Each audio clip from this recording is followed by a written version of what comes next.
Bonsoir, merci de nous avoir choisis pour être informés. Voici les titres. Les organisations professionnelles d'agriculteurs du Bénin ont été sensibilisées aux enjeux et aux avantages de la normalisation à l'échelle internationale pour les organisations paysannes. Cela s'est déroulé lors d'un atelier tenu hier jeudi 15 février 2024 à Cotonou. Nous ferons le point dans cette édition. Et puis à Tibona, dans la commune de Parakou, certaines femmes éprouvent quelques difficultés à mener leurs activités maraîchères. Nous mettrons en lumière ces défis dans le dossier du jour. D'autres informations vont s'y ajouter, notamment en page inter.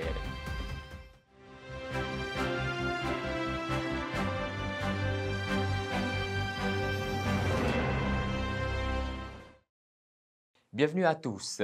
Passons à la météo. Il faut dire que demain samedi, la température minimale à Lokossa sera de 24 degrés Celsius entre 3h et 4h du matin et la température maximale sera de 37 degrés Celsius entre 13h et 14h. Attention aux visibilités réduites en début de journée. Toutefois, la fiabilité de la situation est assez bonne. Pour venir aux nouvelles, les nouveaux élèves inscrits au lycée technique agricole KDK de Parakou pour le compte de la rentrée 2024 effectuée le 15 février dernier font déjà leur premier pas dans la pratique de l'agriculture. Après un texte psychotechnique prometteur, ils bénéficient d'une immersion totale dans divers ateliers de la ferme KDK, la plus grande du Bénin, sous la supervision d'experts bien aguerris. Les élèves explorent les différents aspects de l'agriculture moderne, notamment la porcherie, l'apiculture et bien d'autres, dans le but de les exposer directement aux défis et aux exigences du secteur agricole. Je l'annonçais en titre, l'Agence nationale de normalisation de métrologie et de contrôle qualité ANM, la direction de la législation rurale, de l'appui aux organisations et à la promotion de l'entrepreneuriat agricole, ainsi que l'Alliance de l'écosystème du marché et de l'agro-industrie du Bénin ont organisé un atelier de sensibilisation des organisations professionnelles d'agriculteurs sur la norme internationale les concernant. Cet événement s'est tenu ce jeudi 15 février 2024 à Cotonou. Reportage à suivre. La norme ISO 18716 est au cœur d'un atelier organisé par l'Agence nationale de normalisation, de métrologie et du contrôle qualité ANM, la direction de la législation rurale, de l'appui aux organisations et à la promotion de l'entrepreneuriat agricole, DLEUROPEA, et l'Alliance de l'écosystème du marché de l'agro-industrie du Bénin, AMEA Bénin. L'événement qui s'est tenu ce jeudi 15 février 2024 au Bénin Royal Hotel a réuni les représentants d'organisations paysannes et d'autres acteurs du secteur agricole. Depuis décembre 2023, l'Organisation internationale de normalisation ISO a lancé un processus de vote des lignes directrices ISO d'une organisation professionnelle agricole. Cet atelier, qui ne durera qu'une demi-journée, a un rôle important, celui de partager avec toutes les parties prenantes, comme le DG l'a dit tout à l'heure, le processus d'élaboration de la norme internationale sur les organisations professionnelles paysannes en vue de lancer la consultation nationale sur la norme internationale et d'adopter les lignes directrices appropriées pour le management efficace des organisations paysannes. Cet atelier a permis aux participants de partager leurs expériences et d'échanger autour des défis auxquels ils sont confrontés dans la mise en œuvre de la norme. Nous avons constaté avec plaisir que ça nous donne beaucoup d'opportunités par rapport à nos produits. Si on arrive à réussir la sensibilisation à la base, ça va non seulement leur permettre de mieux être orientés dans leur activité, mais aussi faciliter l'accès à tout ce qui est besoin et au marché spécifiquement. Ce rendez-vous du donner et du recevoir vient à point nommé puisqu'il constitue une occasion importante aux participants de mieux comprendre les avantages de la normalisation et de découvrir les ressources disponibles pour les soutenir dans ce processus. Il est attendu que la sensibilisation sur les enjeux de la normalisation contribue à renforcer les organisations professionnelles et à les positionner favorablement sur les marchés mondiaux.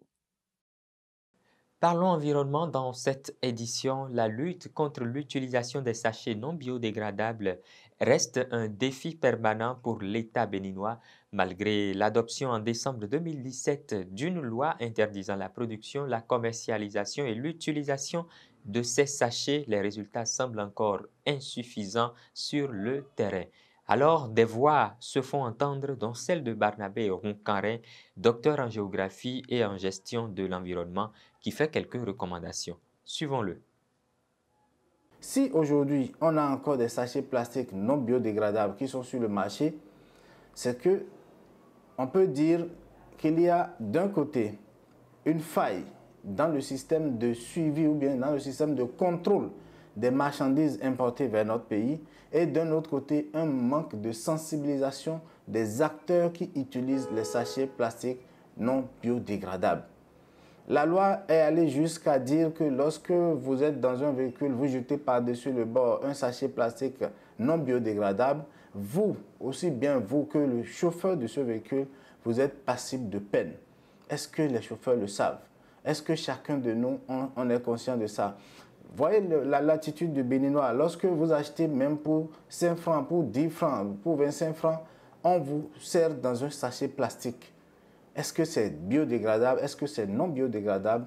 Ce n'est pas évident que tout le monde puisse faire la différence entre les deux types de sachets. Donc, il faut d'abord sensibiliser sur les différents types de sachets, montrer le sachet plastique biodégradable et celui non biodégradable, surveiller, faire un contrôle strict pour que ces sachets plastiques non biodégradables n'entrent pas sur le territoire pour que les dames soient en train de l'utiliser à tout vent. Nous reviendrons sur cette thématique dans l'un des dossiers de nos prochaines éditions. En attendant, dimanche 18 février prochain, ce sera la journée mondiale du pangolin, un animal méconnu pourtant célèbre. Peuplant de vastes régions d'Asie et d'Afrique, ce mammifère est recherché et abattu pour de bien mauvaises raisons. Les images commentées par Jean-Baptiste Rontonou illustrent ces raisons et la nécessité de préserver cet animal.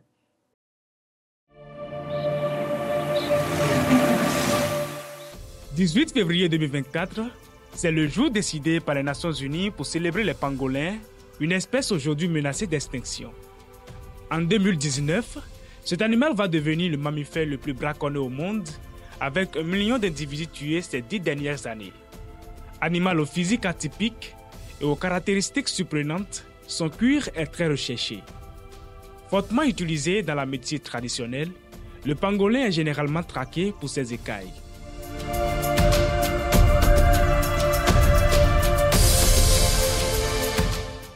Considéré comme étant un mets de luxe en Asie et comme apport de protéines en Afrique, la viande de pangolin est aussi une raison de la convoitise des braconniers. D'autres défis comprennent la perte de leur habitat naturel à cause de la déforestation et de l'agriculture intensive, ainsi que la détérioration de leur habitat par les activités humaines telles que la collecte du bois de chauffage.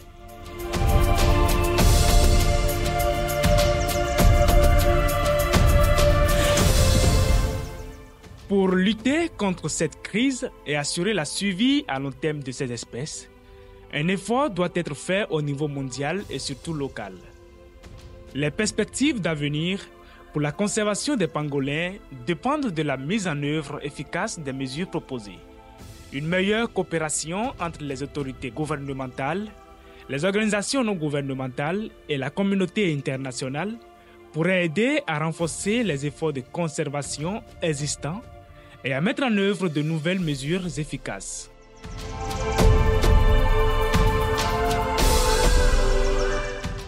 Cependant, il est important de noter que la menace que représentent les activités humaines sur l'environnement général pourrait limiter les possibilités de conservation à long terme des pangolins et d'autres espèces sauvages en danger.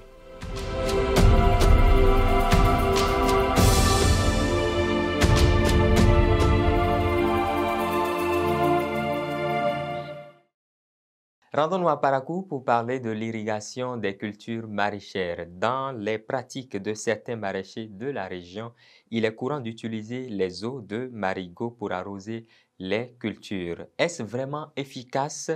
Élément de réponse avec Blandine Kégué, Ronel Goudou et Baïcha Dichari. Les eaux de marigot utilisées par les maraîchers pour l'irrigation des cultures renferment des éléments bénéfiques pour leur croissance. À Parakou, les jardiniers aiment utiliser ces eaux en raison de leur valeur nutritionnelle qui favorise le développement normal des plantes. On prend l'eau de marigot pour arroser. C'est nous, c'est pas salin. Ça donne les vitamines à notre plante. Si on veut que le salade n'est pas bien joli, c'est l'eau de marigot que nous prend. Pour le forage là, c'est pas être rapide chez nous quoi. C'est à cause de ça que nous ne veut pas le forage là. L'eau de marigot c'est sale, mais c'est bon pour nos plantes. Ça comporte les éléments nécessaires. Quand moi je viens ici, j'enlève. Quand j'arrive à la maison, je vais dans les robinets pour chercher l'eau. Et moi-même, je lave proprement pour mettre dans le panier. Et si les clients viennent, je laisse. Cependant, l'utilisation de ces eaux peut présenter des risques pour la santé des plantes, bien qu'elles stimulent leur croissance rapide et facilitent l'irrigation.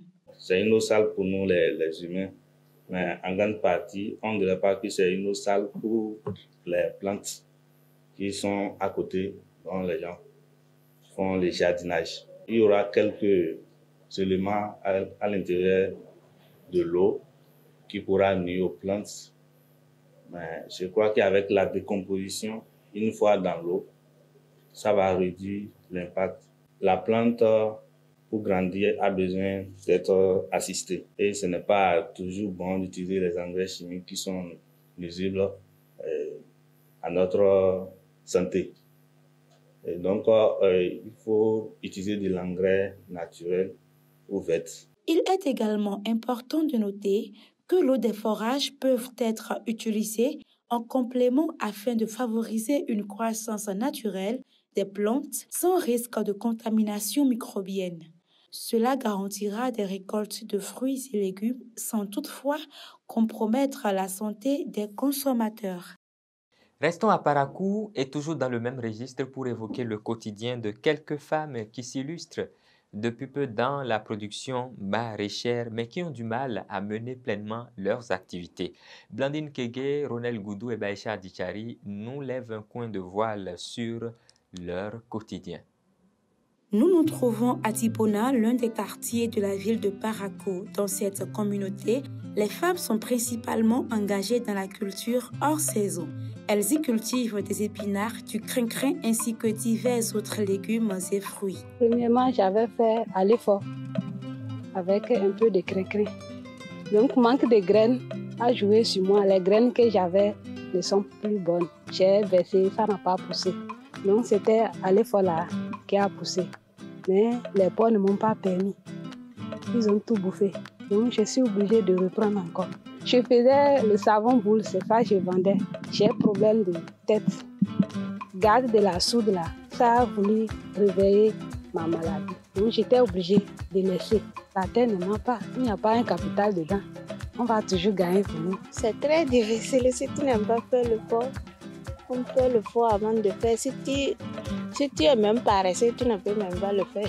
C'est mieux que de s'asseoir, quoi. Je vois qu'il y a quelque chose un peu dedans. Ces femmes maraîchères, au regard des difficultés, souhaitent avoir un soutien dans le travail acharné qu'elles accomplissent au quotidien.